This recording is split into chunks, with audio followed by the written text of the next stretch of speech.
একটা ছোট্ট বিজ্ঞাপনী বিরতির পর আবারও ফিরে আসছি বেশ কিছু গুরুত্বপূর্ণ খবর নিয়ে এই পলিটিক্সে। সঙ্গে থাকুন। উত্তপ্ত হয়েছিল বাংলা, কিন্তু নববর্ষের প্রাক্কালেই নিভেছে হিংসার আগুন। ব্যর্থ হয়েছে সাম্প্রদায়িক লড়াই বাঁধানোর চক্রান্ত। শান্তি ফিরেছে মুর্শিদাবাদে। তবে রাজ্য রাজনীতিতে অশান্তির শেষ নেই। পাল্টা কাদা ছোঁড়াছুড়ির খেলা থামছে না।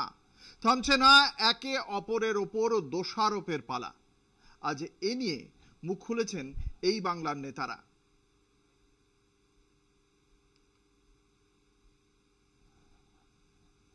মুর্শিদাবাদে তবে রাজ্য রাজনীতিতে পাল্টা কাদা ছোড়াছুড়ির খেলা থামছে না।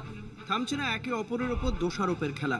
আজ এই বিষয়ে মুখ খুলেছেন সিপিএম এর রাজ্য সম্পাদক মোহাম্মদ সেলিম।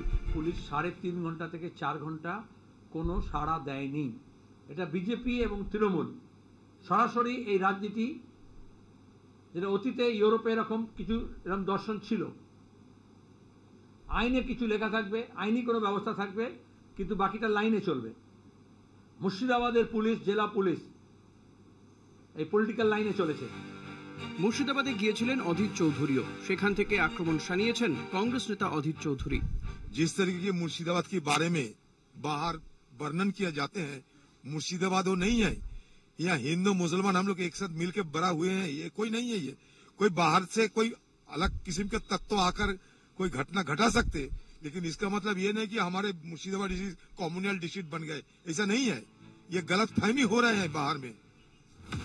নয়া ওয়াকফ আইন নিয়ে সরগরম রাজ্য রাজনীতি। এই পরিস্থিতিতে চুপ করে থাকতে নারাজ বিজেপিও। রাজ্যের পরিস্থিতি নিয়ে মুখ খুলেছেন বিজেপির রাজ্যসভার সাংসদ শ্রমিক ভট্টাচার্য। ওয়াকফ প্রপার্টি সিপিএম এর সময় লুট হয়েছিল, তৃণমূলের সময় লুটের পরিমাণ আরো বেড়েছে। সিপিএম দ্বিজাতি তত্ত্বের সমর্থক ছিল। সিপিএম হিন্দুদের উপর অত্যাচারের বর্ণনা যে তসলিমা নাসরিন দিয়েছিলেন, তার কারণে তসলিমাকে তারা তাড়িয়েছিল।